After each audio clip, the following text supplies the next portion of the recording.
শ্রাবণ মাসে বৃষ্টির ফোঁটা ঝরে যেমন অঝরে,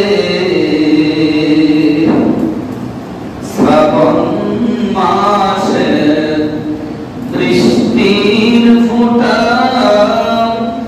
ঝরে যেমন অঝরে, তেমনি পাথর বৃষ্টি হইল দয়াল নবীর উপরে। আল্লাহুম্মা সাল্লি আলা সাইয়্যিদিনা মাওলানা মুহাম্মাদ ওয়া আলা আলি সাইয়্যিদিনা মাওলানা মুহাম্মদ। জিবরাইল আসিয়া বলেন, ওগো নবী কেঁদো না। জিবরাইল আসিয়া বলেন, ওগো নবী কেঁদো না। আপনার কান্না আল্লাহ তাআলা আরশ হইতে পারে না।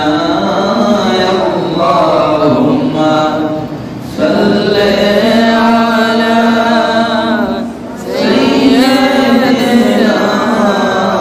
মাওলানা মুহাম্মদ ওয়া আলা আলি সাইয়্যিদিনা মাওলানা মুহাম্মদ। লা ইলাহা ইল্লাল্লাহ, লা ইলাহা ইল্লাল্লাহ, লা ইলাহা ইল্লাল্লাহ,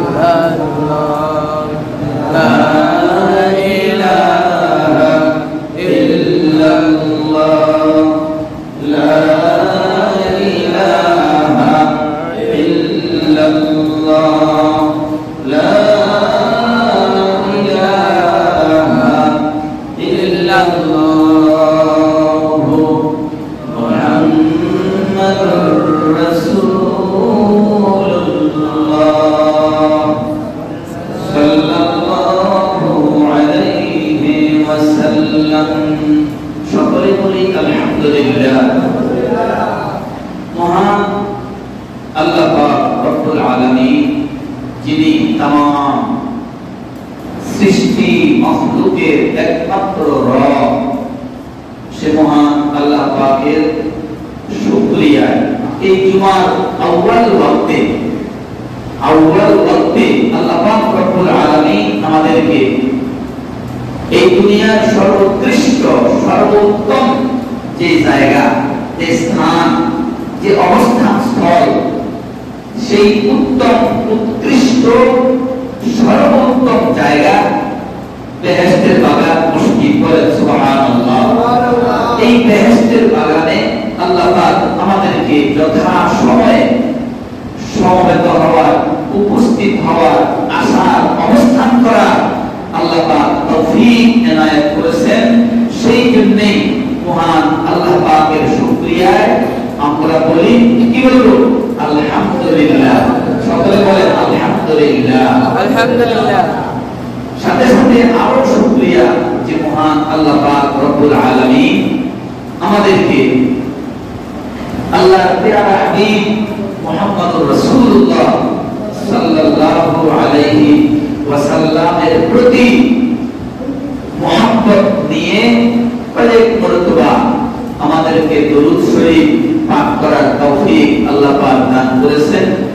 এই জন্য দুরূদ শরীফ আমরা পড়লাম, এতে আপনারা খুশি না বেজার? কথা বলেন।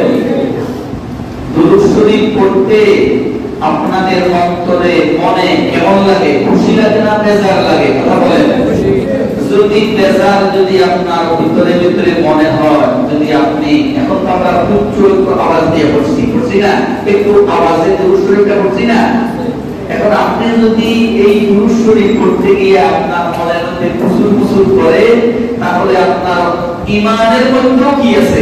সন্দেহ আছে। কথাগুলো সূক্ষ্ম বোঝার চেষ্টা করবেন। যদি রাসূল পাক সাল্লাল্লাহু আলাইহি ওয়াসাল্লামের প্রতি দুরূদ শরীফ পড়তে আমরা এখানে সমবেত হয়ে দুরূদ শরীফ পড়েছি, সমবেত হয়ে পড়ছি না, একত্রিত হয়ে, এখন এখানে আমরা একটু সমাবে মানে সব আওয়াজে একটু আওয়াজ দিয়া আমরা দুরূদ শরীফ পড়ছি। যদি আমি আওয়াজ দিয়া না পড়তাম তাহলে আপনারা শুনতেন না, কথা বলেন না। আমরা যদি পড়ি দুরূদ শরীফ পড়েন মনে মনে পড়লাম, আপনারা কি না পড়তেন, আমি শুনতাম না, আমি কি বলতাম আপনারা শুনতেন না, তাহলে খতিব হয়ে ইমাম হয়ে আলেম হয়ে আমি একটু আওয়াজে পড়েছি, আর আপনারাও শুনে শুনে আওয়াজে কি করলেন? দুরূদ শরীফ পড়লেন। এই দুরূদ শরীফ পড়ার ভিতরে আপনার মনের ভিতরে, অন্তরের ভিতরে, কলবের মধ্যে রাসূলের মহব্বত কতটুকু আছে একটু খেয়াল করবেন। যদি দেখা যায় মা কিনা এই পড়েন কত আছে, তাহলে বোঝা গেছে আপনার অন্তরে রাসূলের প্রেম মহব্বত নাই, আপনার অন্তরে কি নাই? মহব্বত নাই। হ্যাঁ, আপনি যদি একা একা যখন করবেন, তখন একা একা আপনি যখন একা একা থাকবেন, তখন আপনি কি নীরবে নীরবে কি অনুচ্চ কণ্ঠে অনুচ্চ আওয়াজে আপনি তখন রাসূলের মহব্বতে দুরূদ শরীফ আপনি পড়তে পারেন। সুবহানাল্লাহ বলেন। হাদিস শরীফে এসেছে রাসূল করিম সাল্লাল্লাহু আলাইহি ওয়াসাল্লাম বলেন, তোমরা উজ্জ্বল দিনে উজ্জ্বল রাত্রিতে সুবহানাল্লাহ বলেন। রাসূলের বাণী হুজুর পাক সাল্লাল্লাহু আলাইহি ওয়াসাল্লাম বলেন, আমার উম্মতেরা শুনে রাখো, তোমরা উজ্জ্বল দিনে এবং উজ্জ্বল রাত্রিতে আমার প্রতি বেশি বেশি দুরূদ শরীফ পড়তে বলেন। সুবহানাল্লাহ। প্রশ্ন করতে পারেন খতিব সাহেব, ইমাম সাহেব, উজ্জ্বল দিন কোনটি, উজ্জ্বল রাত্রি কোনটি? প্রশ্ন আসবে কি আসে না? কথা বলেন। হুজুর পাক সাল্লাল্লাহু আলাইহি ওয়াসাল্লাম বলেন, আমার উম্মত শুনে রাখো, উজ্জ্বল দিন হলো জুমার দিন, উজ্জ্বল রাত্রি হলো জুমার রাত্রি। বলেন সুবহানাল্লাহ। একটু জোরে জোরে সুবহানাল্লাহ কইয়ে। উজ্জ্বল দিন কোন দিন? শুক্রবার দিন। উজ্জ্বল রাত্রি কোন রাত্রি? বলেন উজ্জ্বল রাত্রি হলো জুমার রাত্রি। উজ্জ্বল রাত্রি হলো জুমার রাত্রি। অতএব আমার উম্মত সকল ও সাহাবীরা, সাহাবীদেরকে সম্বোধন করে কিয়ামত পর্যন্ত সকল উম্মতের প্রতি রাসূল পাক সাল্লাল্লাহু আলাইহি ওয়াসাল্লামের নির্দেশ, আমার উম্মতেরা শুনে রাখো, উজ্জ্বল দিন এবং রাত্রিতে আমার প্রতি বেশি বেশি পরিমাণ দুরূদ শরীফ পড়বে। কেননা তোমাদের ওই দুরূদ আমার রওজা পাকে ফেরেশতারা পৌঁছায় দেয়। বলেন সুবহানাল্লাহ। সম্মানিত হাজিরিন, আজকে পবিত্র শাওয়ালের প্রথম জুমা আমাদের আলোচনা হলো নামাজের ফজিলত, নামাজ তরক করা, জামাত তরক করা প্রসঙ্গে। আজকে আমরা আলোচনা করব কোন বিষয়ে? নামাজ তরক, নামাজ কি ছেড়ে দেওয়া এবং জামাত ছেড়ে দেওয়ার পরিণতি সম্পর্কে একটু আলোচনা করব। আমি আপনাদের খেদমতে কোরআনে কারীমের একখানা আয়াতে কারিমা তেলাওয়াত করেছি। আল্লাহ পাক রব্বুল আলামিন বলেন, বিসমিল্লাহির রহমানির রহিম, উতলু মা উহিয়া ইলাইকা মিনাল কিতাবি ওয়া আকিমিস সালাহ, ইন্নাস সালাতা তানহা আনিল ফাহশাই ওয়াল মুনকার ওয়া লাযিকরুল্লাহি আকবার ওয়াল্লাহু ইয়ালামু মা তাসনাউন। বলেন সুবহানাল্লাহ। আল্লাহ পাক রব্বুল আলামিন বলেন, উতলু, আপনি তিলাওয়াত করেন, আপনি পড়েন, আপনি পড়েন। আল্লাহ পাক রব্বুল আলামিন আল্লাহর হাবিবকে লক্ষ্য করে বলেন, আল্লাহর হাবিবকে লক্ষ্য করার ভিতর দিয়া সকল আল্লাহর বান্দা বান্দীদেরকে টার্গেট করে সুবহানাল্লাহ। সুবহানাল্লাহ। কুরআন কারীম অবতীর্ণ করেছেন কার উপরে? মুহাম্মদুর রাসূলুল্লাহ সাল্লাল্লাহু আলাইহি ওয়াসাল্লামের উপর। এই রাসূল পাকের উপর কুরআন কারীম নাযিল করেছেন, কিন্তু হুকুম আহকাম যাহা তাহা কার উপরে? আল্লাহর বান্দা বান্দীদের অর্থাৎ রাসূলের উম্মতের উপরে, ঠিক না? আয়াতে কারিমার শুরুতে আল্লাহ পাক বলেন উতলু, আপনি তিলাওয়াত করেন। তাহলে কাকে বলছেন? রাসূলুল্লাহ সাল্লাল্লাহু আলাইহি ওয়াসাল্লামের মাধ্যমে সকল রাসূলের উম্মত পুরুষ মহিলাদেরকে আল্লাহ পাক বলতেছে সুবহানাল্লাহ। উতলু, আপনি তিলাওয়াত করেন। আপনি কি করেন? তিলাওয়াত করেন, পাঠ করেন। মা উহিয়া, মা মানে সা, উহিয়া মানে যাহা অবতীর্ণ করছি, যাহা কি করছি? নাযিল করেছি, অবতীর্ণ করেছি। ইলাইকা, আপনার প্রতি। ইলাইকা মানে কি? আপনার প্রতি। মিনাল কিতাব, কিতাব থেকে যাহা আপনার প্রতি ওহী করা হয়েছে, যাহা নাযিল করা হয়েছে, তাহা আপনি তিলাওয়াত করেন। বলেন সুবহানাল্লাহ। তাহলে আমার ভাইরা বলেন, ও পর্দার আড়ালের মা বোনেরা, এই কোরআনে কারীম আমাদের উপর যে নাযিল করা হলো, তাহা বছরে এক মাস পাঠ করে আবার মাস করে মাথার উপরে বক্সের ভিতরে ঢুকায় রাখার জন্য আদেশ করা হয় নাই। হইছে? কথাগুলো আপনারা শুনতেছেন, বুঝতেছেন কিনা সেটা বলেন। আল্লাহ পাক রব্বুল আলামিন কোরআনে কারীম অবতীর্ণ করেছেন। আমরা বছরে একবার রমজান মাস আসলে একবার প্রস্তুতি নিয়ে কি কর, অনেক বাড়িতে দেখা যায়, এটা আবার ইয়েগুলি বলতেছি না, পরিষ্কার পরিচ্ছন্ন করিয়েন না সেটা বলতেছি না আমি, পরিষ্কার পরিচ্ছন্ন করিয়েন না সেটা যেটা বলতেছি না। মা বোনেরা বুঝবেন যে রমজান আসলে একবারে সাফুক দিয়া ঘর পরিষ্কার পরিচ্ছন্ন করে কি করে না, কথা বলেন। এটা নিষেধ না, এটা ভালো। এটা কি ভালো? তাই বলে পুরো 11 মাস আর পরিষ্কার পরিচ্ছন্ন দরকার নেই, কি কর না, বুঝে দেয় কথা। রমজান মাসের সম্মানে যেমন আপনি দৈহিক আত্মিক পবিত্রতার জন্য পরিষ্কার পরিচ্ছন্ন যেমন করেন, অন্যান্য মাসে আপনার পরিষ্কার পরিচ্ছন্নতা দরকার আছে কিনা বলেন? কথা বলেন না। রমজান মাস আসলে তুমি কিনলেন নতুন করে, আপনি নামাজ পড়লেন, রোজাও রাখলেন, এটা তো এমন নামাজ নয় রমজান মাস শেষ নামাজও শেষ। কি বলেন? কথা বলেন, আমার কথাগুলো বুঝতেছেন? হ্যাঁ না বলেন তো। রমজান মাস এমন নয়, রমজান মাসের 5 ওয়াক্ত নামাজের কাতারে আপনি হাজিরা দিলেন।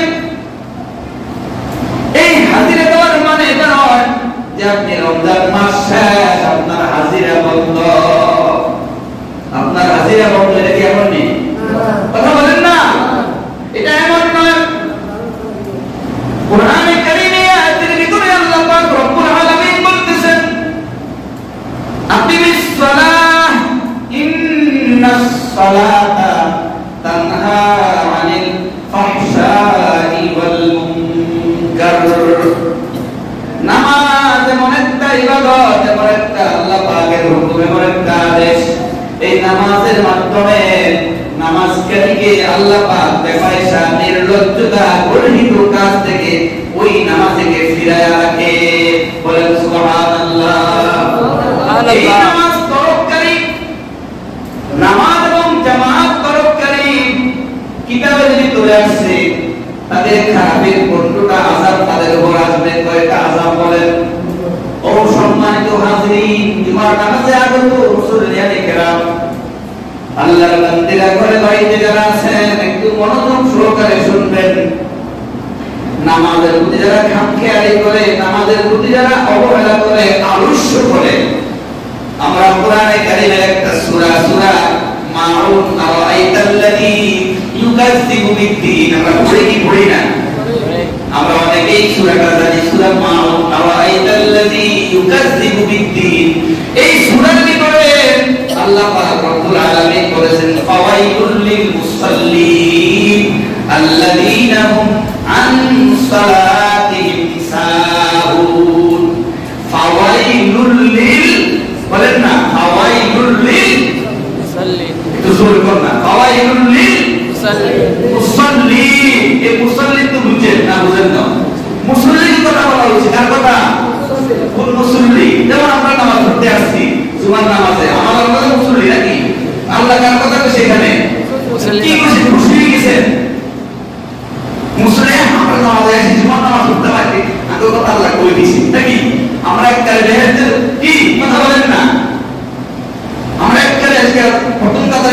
তাহলে বেহেশত হয়ে গেছি নাকি?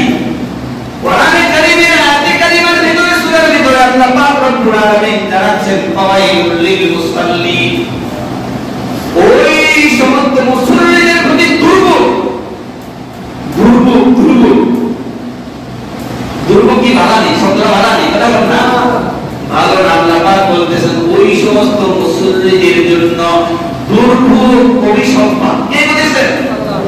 কথা বল না, কে বলতেছেন? এটা কোরআনের আয়াত না, কথা বল না। তাহলে বাণী কার? আল্লাহ। কারে বলতেছেন? মুসল্লিদের। কারে? কোন মুসল্লি? আল্লাযীনা হুম আন সালাতিহিম, সালাত মানে নামাজ, আমরা অনেকেই জানি। সালাতিহিম সাহুন, আল্লাহ পাক বলতেছেন যারা তাদের নামাজ সম্পর্কে বেখবর। নাউযুবিল্লাহি মিন যালিক। কি বলছেন? যারা তাদের নামাজ সম্পর্কে কি ভাই খবর না, কি বেখবর, কি খবর রাখে না। 1 মাস 12 মাসের মধ্যে 1 মাস, বাকি 11 মাস নামাজের খবর নাই, বাকি 11 মাস জামাতের কোনো কি নাই, গুরুত্ব তার কাছে নাই।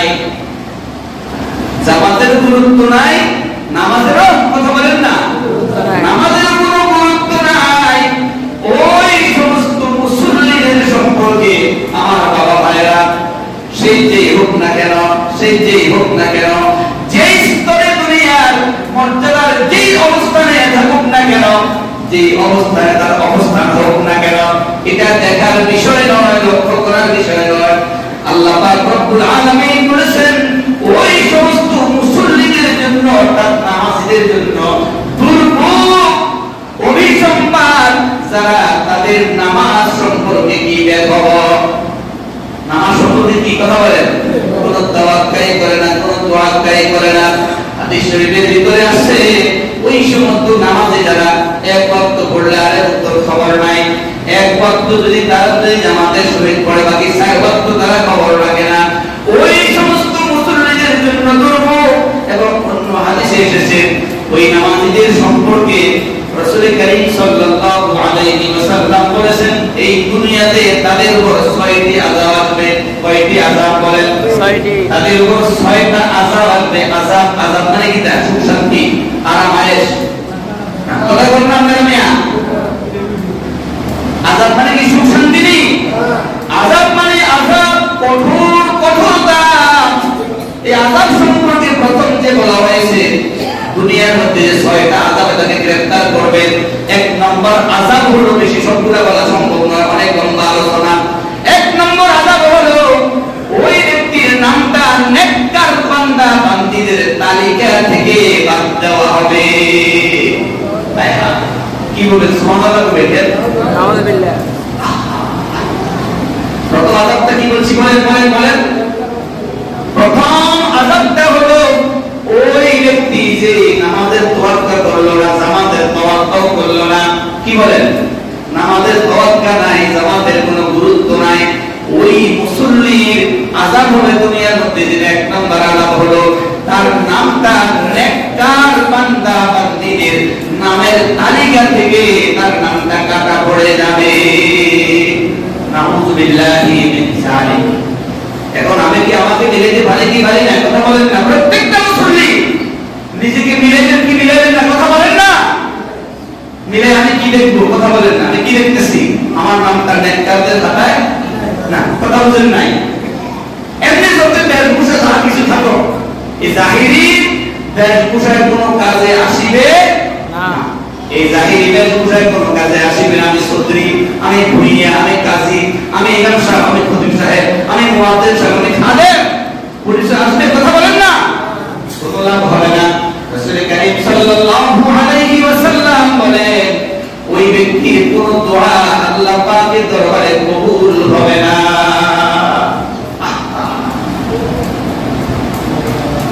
তার কোনো দোয়া আল্লাহ পাকের দরবারে কি হবে না? কবুল। সম্মানিত হাজিরিন, রাসূল করিম সাল্লাল্লাহু আলাইহি ওয়াসাল্লাম বলেন কোন ব্যক্তি যদি ফজরের নামাজ, কোন নামাজ বলেন? ফজরের নামাজ যদি জামাতের সহিত আদায় করে, কোন ব্যক্তি ব্যক্তি যদি ফজরের নামাজ, কোন মুসল্লি যদি ফজরের নামাজ আল্লাহ পাকের সন্তুষ্টি কামনায় জামাতের অংশগ্রহণ করে জামাতের সাথে ফজরের নামাজ তখন সে আদায় করলো, একা একা আদায় করার চাইতে একা একা আদায় করলে যে সওয়াব হবে তার চাইতে 25 গুণ বেশি সওয়াব আল্লাহ পাক তার আমলনামার মধ্যে লিখে দিবে।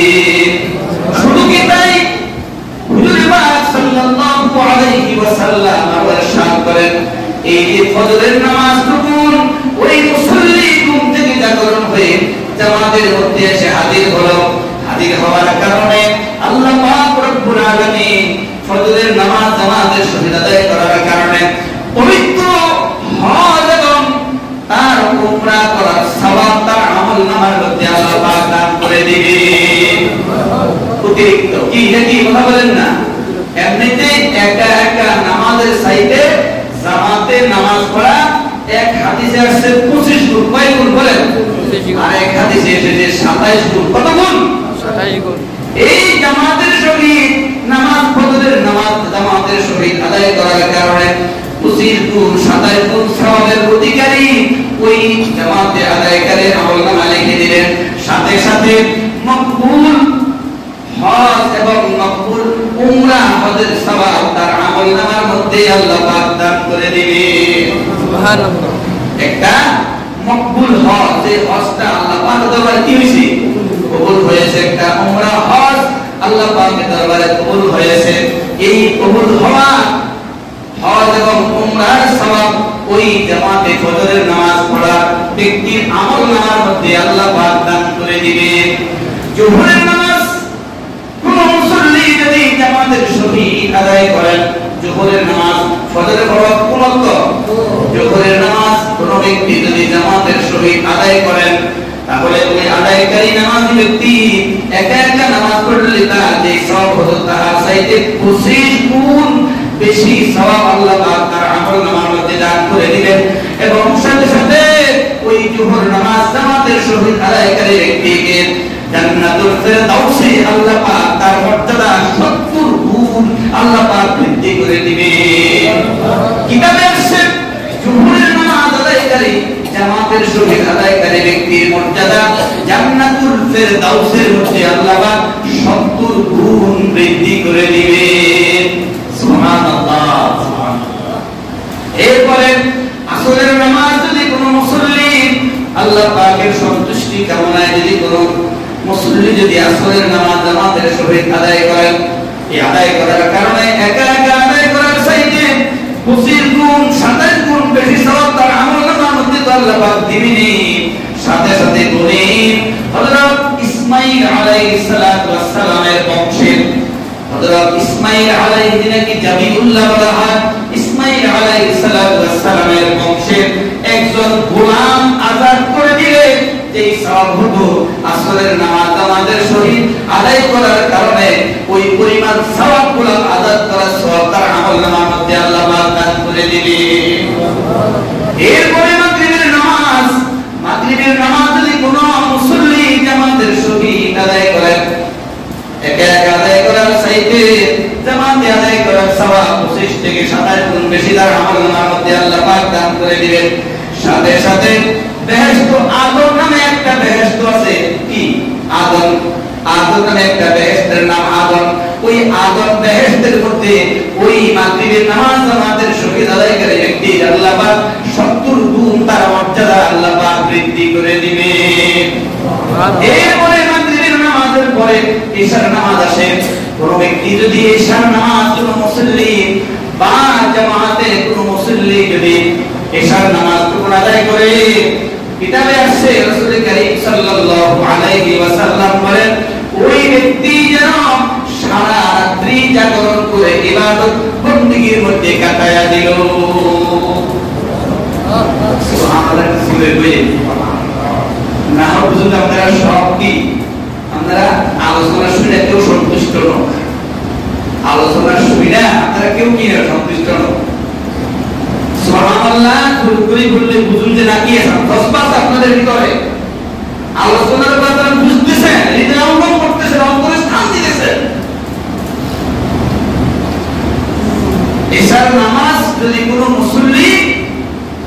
ইমামের পিছনে বা জামাতে আদায় করে, জামাতে আদায় করার সওয়াব 25 থেকে 27 গুণ সওয়াব আল্লাহ দিবেনই।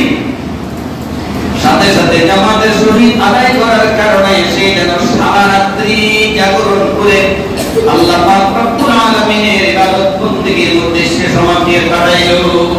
সারা রাত্রি জাগরণ করে ইবাদত বندگি করা সহজ না কঠিন? কথা বলেন। সহজ, তার চাইতে অনেক অনেক অনেক সহজ হলো আমি কি ফুরসিয়াত আল্লাহর সন্তুষ্টি কামনায় আল্লাহকে রাজি খুশি করার জন্য বিনম্র বদনে আমি এসে জামাতের সহিত ইশার নামাজ পড়লাম। ইশার নামাজ যদি আমি জামাতের সহিত আদায় করি, হুজুর পাক সাল্লাল্লাহু আলাইহি ওয়াসাল্লাম বলেছেন ওই আমার উম্মত যেন আল্লাহর বান্দা যেন সারা রাত্রি জাগরণ করে ইবাদতে কাটায়া দিল। ইবাদতে কাটায়া দিলে যেই পরিমাণ সওয়াব আমলনামায় হতো, ওই পরিমাণ সওয়াব ইশা জামাতের সহিত আদায়কারী ব্যক্তির আমলনামায় আল্লাহ পাক দান করে দিবেন। তবে নামাজ পড়তে হবে আমাদের কিভাবে? বিনম্রতার সাথে। কিসের সাথে? কোন অবস্থাতে অন্তরে কি না থাকে, আমার লোক দেখানো কোন ভাব অবস্থাতে আমার ভিতরে না থাকে। একটা ঘটনা বলে শেষ করব। হযরত সাইয়েদনা ইব্রাহিম আলাইহিস সালাতু ওয়াস সালাম, যিনি আমাদের জাতির পিতা, তিনি আমাদের কি কথা বলেন? জাতির পিতা ইব্রাহিম খলিলুল্লাহ, সুন্নাতের মাকাম আল্লাহ পাক তাকে দান করেছেন। ইবাদত বندگির দিক দিয়ে আল্লাহর মহব্বতের দিক দিয়ে অনেক উচ্চ মাকাম তিনি দান করেছেন।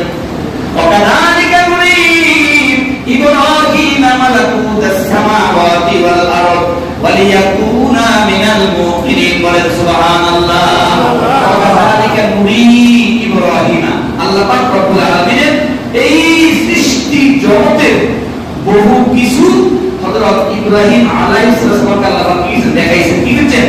দেখাইছেন। আল্লাহর সৃষ্টি মাখলুকাতের বহু কিছু আল্লাহ পাক দেখাইলেন।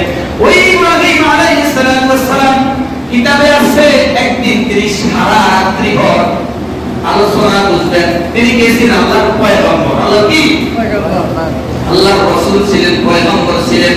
একটা রাত্র তিনি সারা রাত্র বিনিদ্রা, নিদ্রা ছাড়া ইবাদত বندگি করে তিনি কাটাইছেন। কি করছেন? কাটাইছেন। এই ইবাদতে কাটাইয়া সকাল হলে আত্মতৃপ্তি তিনি পাইছেন। কি পাইছেন? আত্মতৃপ্তি। নিজে নিজে মনে মনে হ্যাঁ সন্তুষ্ট হয়েছেন। হইয়া এবার বলেন মহান আল্লাহ কত না রহমান, আর তার বান্দাদের মধ্যে ইব্রাহিম হলেন শ্রেষ্ঠ। তিনি আল্লাহর পয়গম্বর। আমরা আলাইহিস সালাম বলবো, কি বলবো? ইব্রাহিম আলাইহিস সালাম তিনি কি শ্রেষ্ঠ? কে বলতেছেন? ইব্রাহিম আলাইহিস সালাম নিজে নিজে। আল্লাহ কত মহান, আল্লাহর মহানত্বের ভিতরে ইব্রাহিম আলাইহিস সালাম কত নাকি পেয়ারা, নিজে নিজে ভিতরে ভিতরে এই ভাব কি দেখা দিল। ইব্রাহিম আলাইহিস সালামের স্বভাব ছিল, আমলের মধ্যে একটা আমল ছিল যে কোনো সময় খাবার খেতে তিনি মুসাফির ছাড়া খাইতেন না। মুসাফির ছাড়া খাইতেন না। ওই দিনের জোহরের মধ্যে খানা পিনা রেডি তৈরি, মুসাফির আসে না, মুসাফির আসে না ওই দিনে। ওই দিনের খাবার দাবারের জোহরের ওয়াক্ত, জোহরের পরে খাবার তৈরি, কিন্তু কোনো মুসাফির পায় না, কোনো মুসাফির নাই। এবার খানা কিভাবে শেষ করবেন? খানা মুসাফির ছাড়া খায় না। অপেক্ষা করতে করতে রাস্তায় চলে গেলেন, খাবার রাস্তায় চলে গেলেন। রাস্তা দিয়ে কেউ বলে তাকে সাথী করে খাওয়াবেন। এবার দেখেন কিছুক্ষণ পরে দুইজন ব্যক্তি আসলো, বলেন চলেন আপনাদের অপেক্ষা, আপনাদেরকে নিয়ে খাবার খাবো। এবার খাওয়ার দস্তারখানার মধ্যে মিশায়া খাবার শেষ করার পরে পানি তো খাইতে হবে নাকি হইবে না? খাওয়া দাওয়ার শেষ করার পরে পানি পার্শ্ববর্তী একটা বাগানের কাছে একটা মিষ্টি পানির কূপ ছিল। মিষ্টি পানির কূপ যারা বাইরে থেকে তারা তো চিনবেন। এই কূপের কাছে চলে গেলেন। কূপের কাছে গিয়ে তিনজন, একজন আল্লাহর পয়গম্বর ইব্রাহিম, বাকি দুইজন আগুন কূপের দিন ছিলেন না, কিন্তু তারা মানুষ ছিল না, তারা ছিল সুরতে মানুষ, কিন্তু সিরতে হলো ফেরেশতা। তার সিরতে কি ফেরেশতা। চলে গেলেন কূপের কাছে, গিয়ে দেখে পানি শূন্য। কি পানি শূন্য। ওই দুইজন ব্যক্তি বলতেছেন আল্লাহর পয়গম্বর আপনি আল্লাহর দরবারে দোয়া করেন। আল্লাহর দরবারে কি করেন? দোয়া করেন। ইব্রাহিম হাত তুললেন, দোয়া করলেন, দোয়ার পরেও পানি আসে নাই। পানি এখানে যে লজ্জিত হয়ে গেলেন, শর্মিন্দা হয়ে গেলেন, এবার ইব্রাহিম আলাইহিস সালাম বললেন যে আপনারা দোয়া করেন। তারা দুইজন হাত তুলতে না তুলতে কূপ ভর্তি পানি হয়ে গেল, কূপ ভর্তি পানি হয়ে গেল। পানি তারা পিপাসা নিবারণ করার পরে ওই দুইজন ব্যক্তি তাদের পরিচয়গুলো জানাই দিলেন। আল্লাহর পয়গম্বর ইব্রাহিম, আমরা মানুষ নয়, আল্লাহর পক্ষ থেকে ফেরেশতা এসেছি। কি আসছে? ফেরেশতা এসেছি। আপনি যে গত রাত্রে ইবাদত বন্দেগী করে আত্মতৃপ্তি লাভ হয়েছে, এই আত্মতৃপ্তি নিজে নিজে সন্তুষ্ট হয়ে এই কাজটা আল্লাহ পাকের কাছে মোটেও সমীচীন হয় নাই, মোটেও কি হয় নাই। ব্যক্তিকে আল্লাহর পয়গম্বর হযরত ইব্রাহিম আলাইহিস সালাম, আমার আপনার ইবাদতের তুলনা কি নবী পয়গম্বরদের ইবাদতের সাথে তুলনা করা যাবে? কথা বলেন না, আসমিন কালে হয়। অতএব এই ঘটনার আলোকে আমাদের শিক্ষা যে আমরা যত বড় ইবাদত আমার হোক না কেন, হোক না কয়েকবার, 8 বার, 10 বার, 15 বার হোক, কি কর হোক না বছরের পর বছর রোজা, হোক না বছরের পর বছর রাত্রি আমার জাগরণের ইবাদত, তাহাজ্জুদ, এরপরে যত নফল ইবাদত আছে সমস্ত ইবাদতগুলো আমি কি মনে করতে হবে? একেবারে নবরত্ন। কি একেবারে নবরত্ন আমাকে মনে করতে হবে। সম্মানিত হাজির, আলোচনা তো অনেক, কিন্তু আমার সময় সঙ্গে তারপরে চলে গেছে সময়। 1-2 মিনিট মসজিদের কাছে দুইটা ফল দেবে, দুইটা বাক্সে এখন